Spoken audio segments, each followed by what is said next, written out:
welcome to On 1300.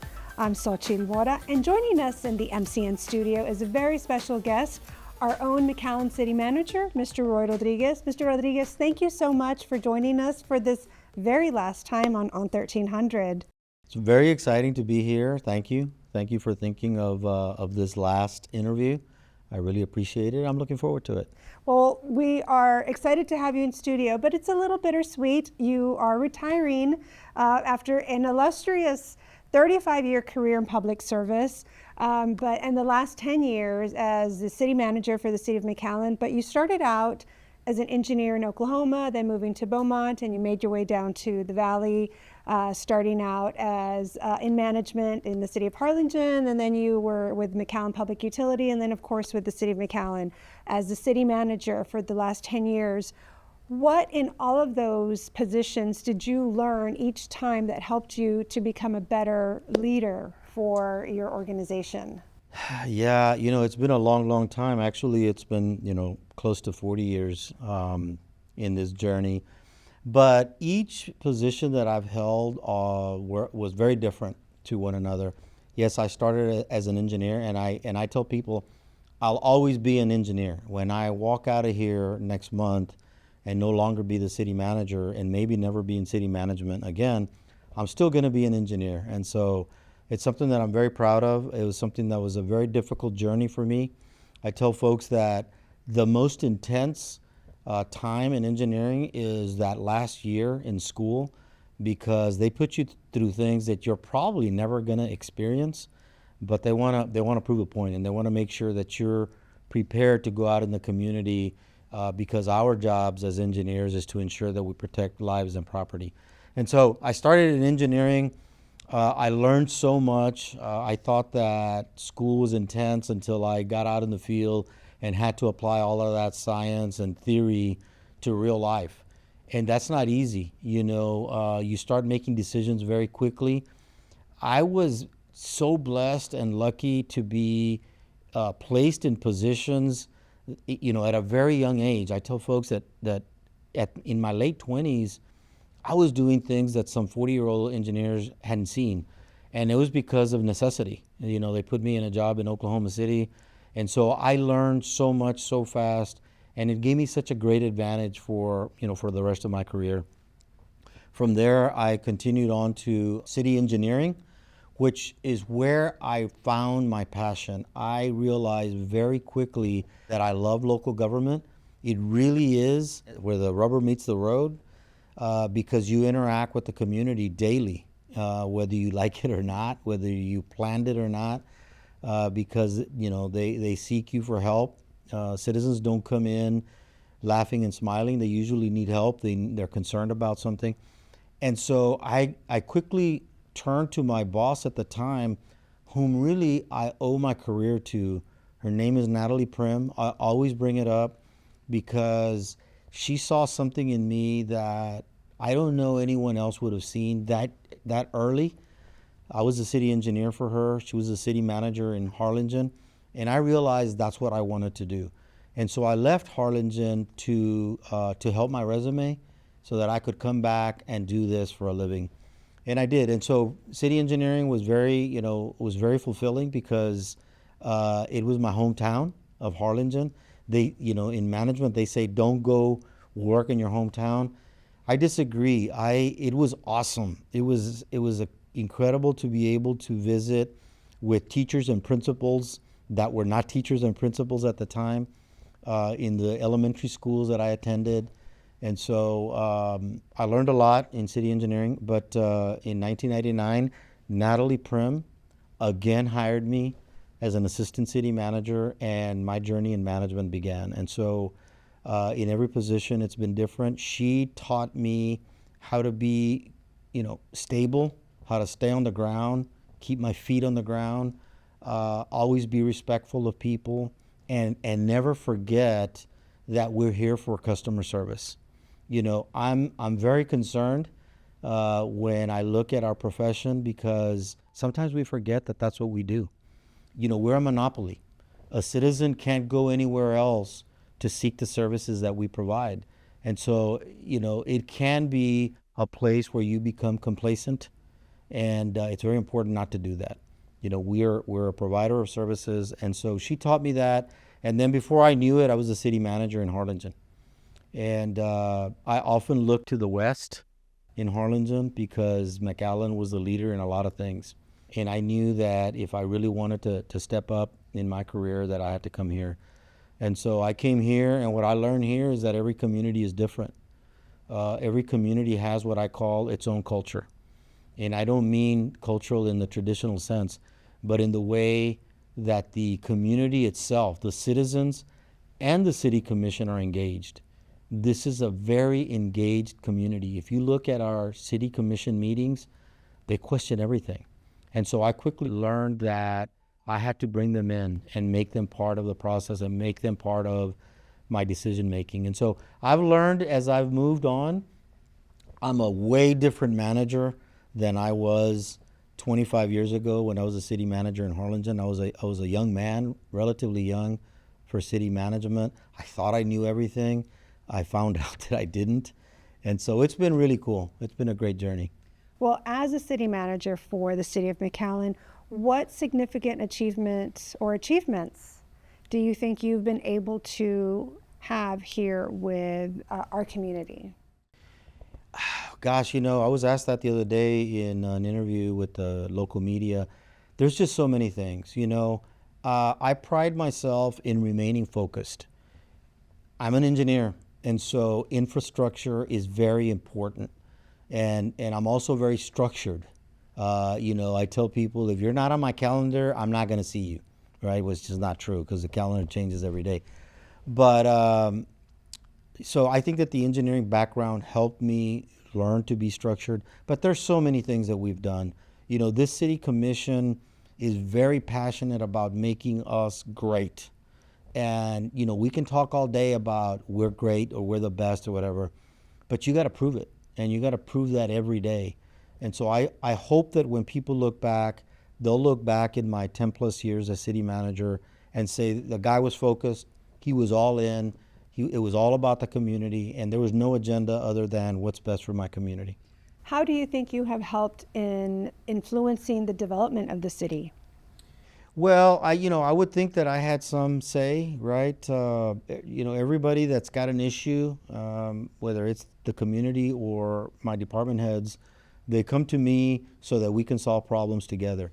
But the truth of the matter is that my 30 plus departments are managed by experts.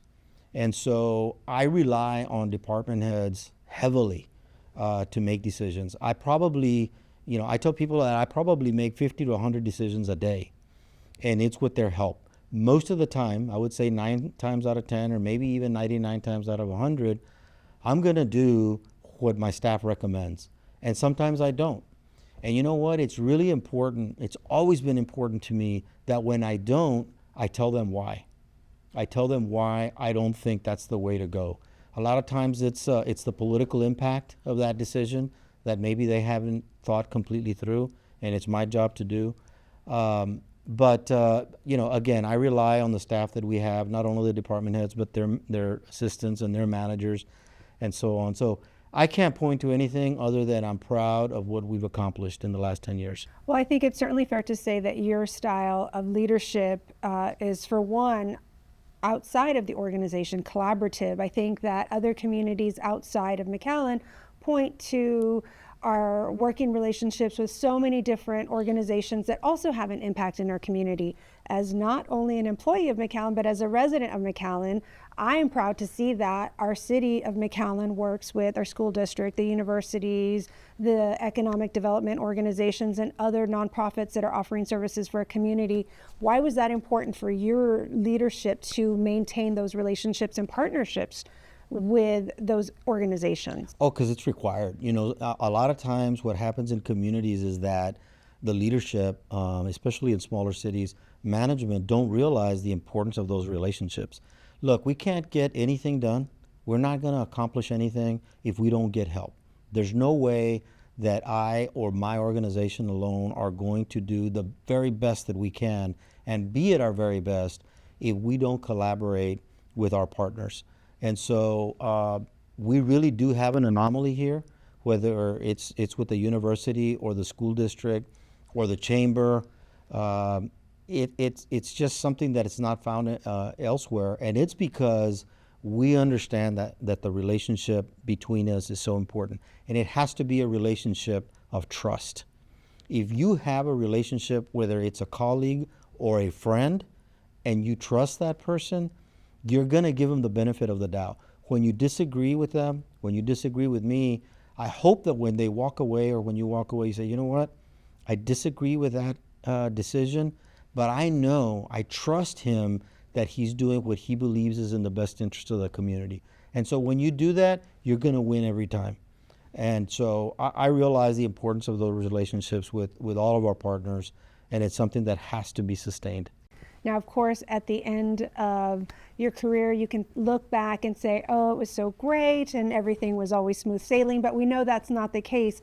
What in particular, especially these past 10 years, of any challenges that the City of McAllen has faced that you led us through those challenges and helped us come out on the other side? You know what, Xochitl? We have challenges every day. I had one this morning. This morning it started at 7 a.m. We're just making a decision on the future of certain elements of our city. It happened 2 days ago. Another big challenge. It was very intense. The discussions that we're having between people, but we're all colleagues and we trust each other. And so we were able to walk away from those two instances and know that the best interest of our city is in our heart. But it's easy to answer that question because we went through a pandemic and we have been dealing with the immigration issue here in McAllen for over 10 years. And so those two things are subjects and topics and issues that could tear a community apart. And it didn't. And it comes back to the professionalism of this organization, the expertise of the people in this organization, the relationships that we just talked about, whether it's with local governments or other governments here in the region, or the state or the federal government. And so the pandemic, is something that everybody went through, and so it's not unique to us. The question is, how did you react to it, and how did you come out of it? And if you look at how we came out of the pandemic and where we are today, financially, spiritually, physically, psychologically, I don't know of any community that's doing better than us, any community. So that says a lot about our ability to adapt quickly. We were on the fly with that thing. We had never done this before. We had never gone through that before. There wasn't some book that I could pick up or you could pick up and say, this is the way to do it. And so they're writing books about what we did. It's something that I wish we hadn't gone through, but it made us stronger. It made us smarter, and it made us better people. And so I'm really proud of how we got through it. And certainly the response to the immigrant asylum seekers that McAllen has been dealing with is something that we kind of like are working with one hand tied behind our back, because it's really not an issue that a local government should be handling. However, as a compassionate organization and one that cares about our community and all of our neighbors in that, your leadership has spearheaded that response, and that's certainly something that we can be proud of, as we will probably continue to deal with it until it's resolved at a federal level. Hopefully someday it will be resolved. Who knows? But you're absolutely right. I think that we always took the right attitude. Look, this is not an issue that we should be dealing with. We don't want to be dealing with it, but we will. And that's really the spirit of McAllen. That's the way we are. That's the way we're trained. That's the way we think. And that is that it doesn't matter what the situation is, we're going to handle it. And let me tell you, at the beginning, those first several months, the first 6, 7, 8, 9 months, it was mind-boggling, the things that we had to do. I mean, we had to ramp up as if a hurricane had hit us. We had an EOC. We had computers set up over with Catholic Charities at the church at the time. We invented what we did, again, on the fly, and we acted like we had done it before. And that's what I tell my staff to do. Act like you've been there before. Don't panic. You will figure out how to handle it. And we did. And so it's been a difficult road for all of us, and one that we're still on. Luckily for us, as a local government, Catholic Charities has taken the lead on this thing, and the number of immigrants isn't what it was at one time. I mean, think about it. 3 years ago, we had 2,000 immigrants a day coming through McAllen, and we were in the middle of it. And so, super proud of this organization and the people that have allowed us to handle it the way we did. Are there any innovative solutions that you can think of and point to that you spearheaded, whether it was because of an engineering background that helped you come up with those solutions, or something that truly impacted the community, the residents, and the businesses in this area? You know, I consider our organization very innovative and very creative. And so we do that every day. We really do. When we make decisions, we're able to evaluate things from so many angles and from so many perspectives, whether it was with an engineering project or a finance issue. I always remind myself that I'm not the city engineer anymore, right? That I've got a guy that's really good at it. But I give him feedback, you know, and I ask the questions. Did you think of this, or did you think of that? And we look at things from different perspectives. And so I can't, point to one thing, but I know we did a lot of things. I get very involved in finance. People that know me know that that when we put the budget together, I'm in the middle of it.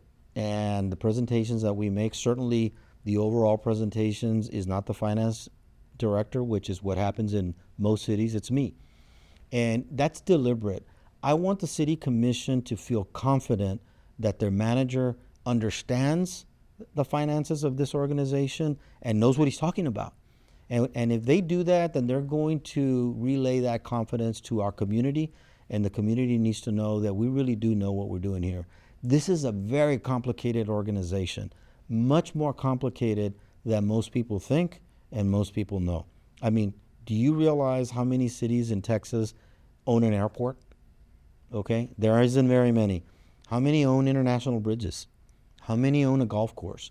So we're not only a full service city, we're way beyond that.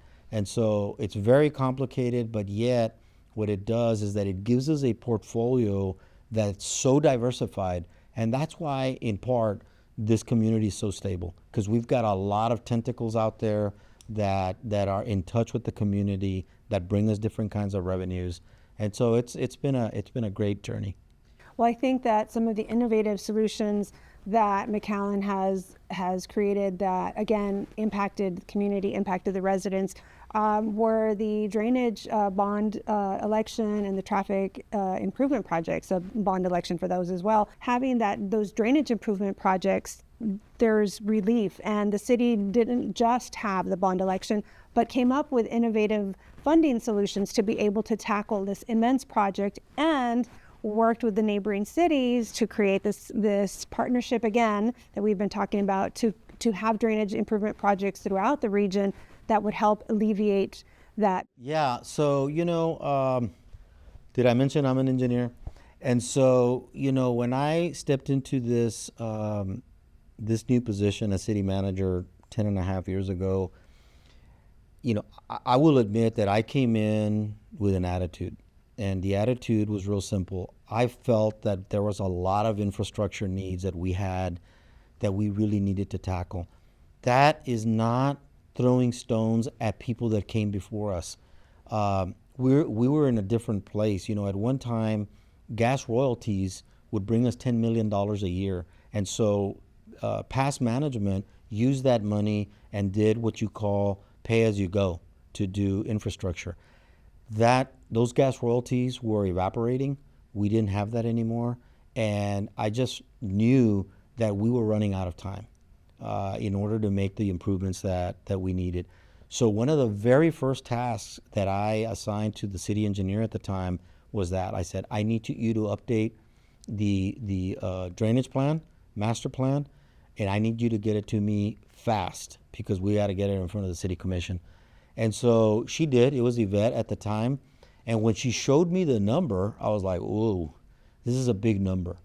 And so there's a lot of science in everything that we do, but there's also a little bit of art, right? And so I knew in my heart that number was too big to take to the citizens as a bond issue.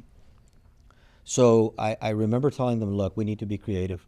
We cannot go for a bond issue of that magnitude because it's probably going to fail. Number one, we have to give the city commission alternatives. And number two, we've got to give our citizens a little sneak peek that we are creative and innovative in how we do things, and that we're not going to have a $70 million bond issue that you're going to have to pay for 30 years. And so they did. To their credit, we came up with seek federal funds that would implement a drainage fee. And what was important about that was that that drainage fee could be eliminated anytime. If at any time the city commission decided we've done enough or this isn't working, you could just take it off the books. Whereas in a bond election, once you decide that you have a bond for 30 years, you're going to pay it for 30 years. So it was innovative. We took it to the commission, and they, in turn, took it to the community after they got past the sticker shock of the number. And guess what? It all passed. And what we told the commission at the time was, in 8 years, we will complete all of the bond issue projects. We're going to finish them this coming fiscal year. That's year 6. So I'm super proud of what we've done. And it's real simple. You know, I come from nowhere, right? I come from very humble beginnings. So I know what it's like to get water into your home. And we keep talking about quality of life. We can talk about quality of life all we want. But if every rain means that you're going to get water in your home, that's not quality of life. And so the city commission and the mayor, both mayors that I've had, have been laser focused on that. And so a lot of credit goes to them because they did not blink. They said, we're going to go do it and keep working. And also someone that deserves credit is our citizens, because we have torn up this city. You know, everywhere you turn, there's a street under construction, there's drainage, there's pipes laying everywhere. And sure, we get the call from time to time about, hey, when are you going to open this up? But in the end, they have been so patient, you know, with us, because we really have torn things up. But we're way ahead of schedule. I am so happy that we have had impacts, and they're going to continue. I know that, you know, the fabric of who we are insists that we continue to improve people's lives, and this is one way to do that. Well, certainly that bond election was very impactful for the community. In fact, McAllen was recognized as the top 3rd city in the country for best commutes for our residents, and that's because of the traffic improvement that came out of that bond election as well. So again, that creative, innovative thinking that is develop projects that will have a lasting impact and legacy for the community and the residents. Mm-hmm. Absolutely. Great example of that. You know, McAllen is known for doing citizen surveys, right? We've been doing them for a long time. You know, when I came in, I'm like, okay, great, but what do we do with those surveys? And so what I asked my staff to do is, I want an action plan to address the issues that our citizens say are concerns. Otherwise, we're wasting our time, we're wasting money, and we're wasting their time. And so one of the things that came up very quickly and really cemented our decision to move forward with the bond election for drainage was the 2 top things that the citizens said were of concern was drainage and traffic. And so that big bond election that we had in 2018 addressed both of those things. And traffic is very complicated. You know, when you and I are driving down the street, we're like, why is this light red and there isn't any other cars? Well, because it has to interact with every other intersection in the city. And so we had to design that. We had to hire a consultant to look at all of the timing. We needed to buy all of the new brains, right? Those cabinets that you see at every corner that tell the signals what to do. And we had to interconnect them. And we had to be able to see all that, right? So, you know, that survey that just came out that ranked us number 3 doesn't surprise me, because we've spent a lot of energy, some money, and a lot of time to really perfect the signals in our city. And we're still not there, right? It's something that we're going to continue to have to work on. But I tell you what, when I'm coming into work or leaving work, you see and feel the difference, right? You're supposed to be able to, you know, whether if you're downtown and you're headed west or you're headed north, to be able to go through most of those intersections on a green. That's what it's supposed to do. From time to time, it's not going to happen because of what's happening with cross traffic. But again, I thought it was a tremendous project that we undertook in the millions of dollars, and I'm so glad to see that recognition by this group. Well, you mentioned quality of life, and certainly that is something that McAllen residents and visitors point to, and as the reason why they live here or come visit here. And so we've talked about the infrastructure, and of course we know of all of the quality events that the City of McAllen is known for, with our amazing facilities to be able to host these types of projects. Why is that such an important aspect of that image or spirit of McAllen for everyone? Yeah, well, one of the things that I learned a long time ago, including, theory in school and as I, grew in my career, is that you have to be able to touch all of the demographics in your city. You have to be able to touch everyone. And then if they decide that, one or two things is not for them, that's okay. But there has to be something for everyone. So, when we're doing the Performing Arts Center, we wanted to make sure that we didn't look like a project for elites. And so, yeah, we have Broadway, but we also have shows that include Broadway where we introduce our kids from schools for free. And so this is something that prior to that, they had to go to Houston or Chicago or New York to do that. On the other hand, we also have programs in parks that are at no cost, right? We have movies in the park, especially when the weather is a little cooler. We have the music festivals that we have at the convention center. So you have to be able to touch everyone. We have Quinta Mazatlan that we're constructing right now or expanding. We have the nature center. We have baseball, softball, swimming pools. And so again, it's so important to ensure that we're doing as many things as possible so that everybody in the community feels that they're included. Hey, they really thought about me, that I live here, whether it's on the west side or the north side or the south side, when they created that program or they created that park.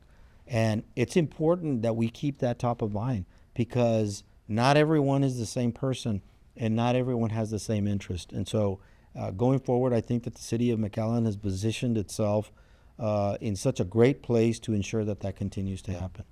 And we will be celebrating the 11th year of the McAllen Holiday Parade, which started as you started as city manager. And again, that is something that truly is for everyone in the community because there's certainly free seating, there's ticketed seating, but the idea is that not just McAllen, but the entire region can enjoy that event. And that was something that you helped to bring to life. And how does that feel to have this event that is so recognized, not just here, but throughout the state and even around the world? Yeah, it really feels good. During Christmas, you're not going to believe this, I went back to YouTube and I started watching every one of those parades going back all the way to 2014.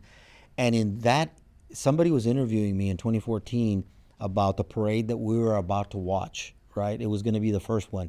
And I said something like, we're going to see something spectacular. And I hadn't seen it, right? But I'm going to tell you, I didn't realize that this was going to become what it has become. It was a great show that first year, but every year we learn something new. The community probably doesn't see the issues that we have or the concerns that are in the background. But what we've created here in this community is something really special. This came from a former commission and a former commissioner that wanted, a real big event, and she specifically said, Hilda specifically said it should be a parade, the caliber of Macy's. And I remember listening, I'm like, oh gosh, that sounds expensive. But yet here we are. And, as you know, it's been voted the best of everything, right? And the best in the valley, best in the state, best in the country, best in the world. I think it's best in the universe. And to see the crowds come to that event and others, whether it's South Pole, but really that event and the look on their face, it's something that is hard to describe. I think the best example that I can give of the love that the community has for that event is 2 years ago when it rained.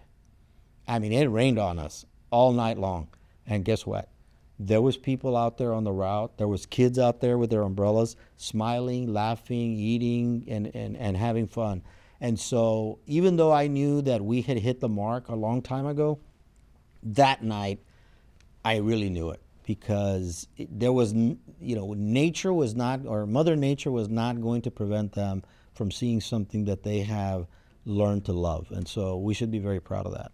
Well, other quality of life projects, or this is more of a new cause, or the flag that you're carrying now for about a year and a half now, you have been championing our partnership with Palm Valley Animal Society and how important that is for us as the City of McAllen to be responsive to animals, stray animals in our community, but also invite the community to be responsible pet owners. Why is that so important, and what do you hope your legacy in this area that we're starting to move forward towards, creating a new regional shelter, changing that attitude, that culture of how pets should be treated? That's quite recent, like you said. It's been in the last few years, but it's going to be one of the things that I am the most proud of. In city management, we talked a little bit earlier that there's over 30 departments, right? I forget how many. I think there's 35. And so, as city manager, you have to be able to have your hand on all of it, right? And it's that art that I talked about earlier. You have 35 departments, so some are here and one's here, and sometimes one is over here behind you, and the ones that are behind you are the ones that things are okay. Things are running well, that you're not having to concern yourself too much. You don't have to spend a lot of energy or time. But when something becomes problematic or there's some kind of crisis going on, then that's over here suddenly gets to the forefront of your thoughts and your energy. And that's what happened. It was something that I saw costs in that division continue to rise, and I didn't understand why.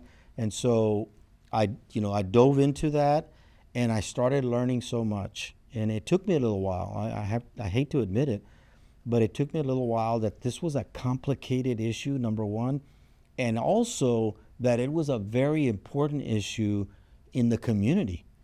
If you look at the community's reaction when a pet is not taken care of, whoa, you better be careful, because they're going to come out and they're going to tell you. And so that's what I started realizing very quickly. And so I turned to our partners, in PVAS, that has been a partnership for 50 years with the City of McAllen, and I got in the middle of it because it was one of those issues that I knew needed attention.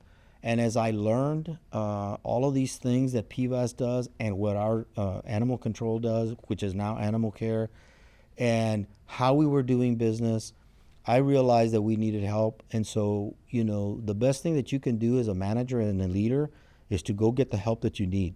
First, you have to realize that you need help, and then you got to go figure out where it is, and then you got to go get it. And we did that. And so we got a long way to go. We still have a long, long road ahead of us because there's a lot of elements to animal care. But I feel so good about the road we're on.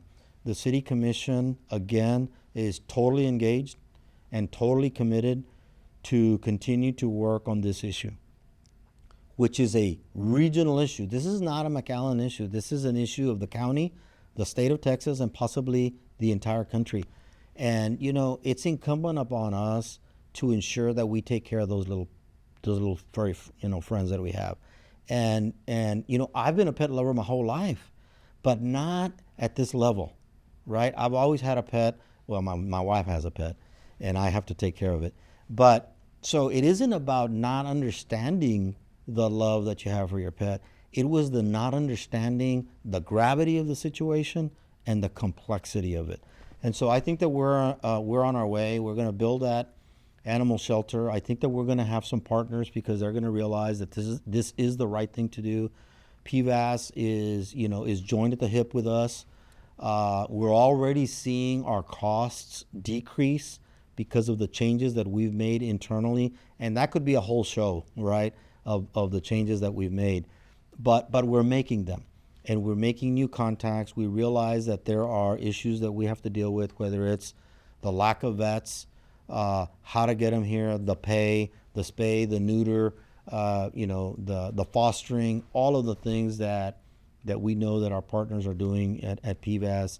And so I'm super proud of the changes that we've made. I'm glad that I took the time to understand it, and I hope that I keep learning. Over the years as city manager for McAllen, are there any stories that you can share that are either touching or funny or that stand out as something you'll always remember? Oh gosh, honestly, there are just so many. There's just so many. There's been issues that I've dealt with staff. When they've been going through difficult times in their lives, or certain citizens that have reached out to me that are going through tough times in their lives. Um, there's just so many. I can't point to one because as city managers know, we're a lot of things. If we work hard at it, we're mentors and coaches and leaders and managers and sometimes counselors and doctors, and I try not to practice too much medicine, right? And lawyers and all that stuff. All of that stuff, goes to management, and it's because people rely on you, people trust you. They rely on your ability to synthesize a lot of information. So, I cannot point to one thing because there's so many. And, if I thought real hard, I could probably come up with 10, but I'd rather not. I'd rather, keep that, to myself in my heart. I know they're there. How do you hope to be remembered as a city manager by not only the employees but the community? I don't know. I don't know. I work really hard at this job. I always told people, I have one agenda, and that's to do the very best that I can, make decisions that are in the best interest of the city. I haven't always been right, but you know what? If you treat people with respect and always ensure that you're giving them the dignity that they deserve and that they've earned, you're usually going to win, right? Even when you don't. If that's your agenda and you deal with the community and the citizens with humility and dignity and respect and all of those things that we're required to do, you're going to be fine. So, that's what I would say is that there's a lot of things. There's a lot of things out there. So, how has this job impacted either your personal life? Was there any challenges balancing work and home? Yeah, well, I had a session not this year, last year at the Texas City Managers Association. I was asked to talk about life balance. And it's very important for all of us. It doesn't matter what you do for a local government. Local government is many times misunderstood. And we certainly don't get the credit that you deserve, right? People just don't realize all of the stuff that you do. And so life balance has always been something that has been important to me, right? And, if somebody looks at me at work and knows my work ethic, they're going to tell you that guy is all in. I always use that phrase. He really puts in the hours, and he does what he has to do to ensure that he's doing his job for the community. But guess what? That's not the most important thing in my life. So life balance is crucial for all of us, especially in this profession, and then most especially in this position. So, if I point to the beginning of my city management career, I was relatively young, and I had very young kids. And so, I felt the impact that it had on that life balance. So I worked really hard to ensure that I was giving 100% at the office and 100% at home. Because when you're not happy at home, you're not going to be happy at work. It doesn't work. And so luckily, when I took this job, my kids were older. They were either out of high school or about to get out of high school. So it was a completely different dynamic for me at home. But make no mistake, I don't, it's not a secret that life balance is very important to me. Spending time with my family and loved ones is the most important thing that I can do. And that way, when I come here, I'm at 100% and I'm all in. Well, we also know that you have a hobby, riding your motorcycles. We did a nice feature on your 2 motorcycles, so that's another thing that helps keep you balanced, I'm sure. Yeah, I can't wait. Right now it's too hot to be out riding, But as soon as it starts cooling down, I intend to be in the hill country riding all of the, I mean, anybody that knows the hill country and riding is just beautiful. I'll be on that Harley Davidson, and there's going to be a lot of wind in front of me, and I can't wait. This is the recap of your time as not only city manager, but just your career as a public servant. Are there any lasting words that you would like to give the employees, the residents of McAllen about your time here with us? Well, I've spent over 20 years in McAllen, and my career in public service is almost 40. So most of my career I spent here. And there's a reason. It's because this is a really special place. Everybody says that about their place, right? This really is. It's a really special place. So, I'm gonna let the employees and the community make up their own mind about who I am and what I did. What I think doesn't matter. It's what they think. So I'm gonna leave that one alone, and maybe someday somebody can tell me what they think. Are you getting a little teary-eyed to be realizing this is the last time in studio, perhaps? Oh yeah, I'm doing everything that I can to not to choke up here. So it's been a great time, and let me tell you, the decision to leave was very difficult. Even though I finally concluded that it was the right one, and I still am 100% sure that it's the right one, it's difficult.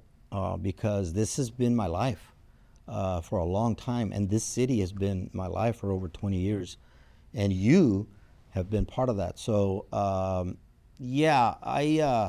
don't know what's going to happen the last time that I walk out the door of the city manager's office, or when I go down that stairwell for the last time that I've been walking up and down for 20 years, but we'll see. Well, the City of McAllen, its employees have been really lucky to have you as a leader, and certainly the residents. The impact through your tenure here with the City of McAllen has certainly impacted our lives, whether it's in infrastructure, quality of life, or this vision of where we want to take McAllen. So on behalf of the employees, my coworkers, my colleagues, and my fellow residents, we want to thank you for your leadership and all that you've contributed to help make McAllen such a great place to work, to live, to play, to visit. So thank you. So much. Thank you, Mr. Rodriguez. Thank you so much. Thank you so much for your leadership and your service. And so we are out of time here on 1300. So we want to thank you so much for watching this special edition as we say goodbye to our city manager, Mr. Roy Rodriguez, but I'm sure he'll be around. We'll make him come back for special visits or other opportunities. Continue watching on 1300 here on Spectrum 1300 and all of our social media platforms for the City of McAllen. I'm Xochitl Nora.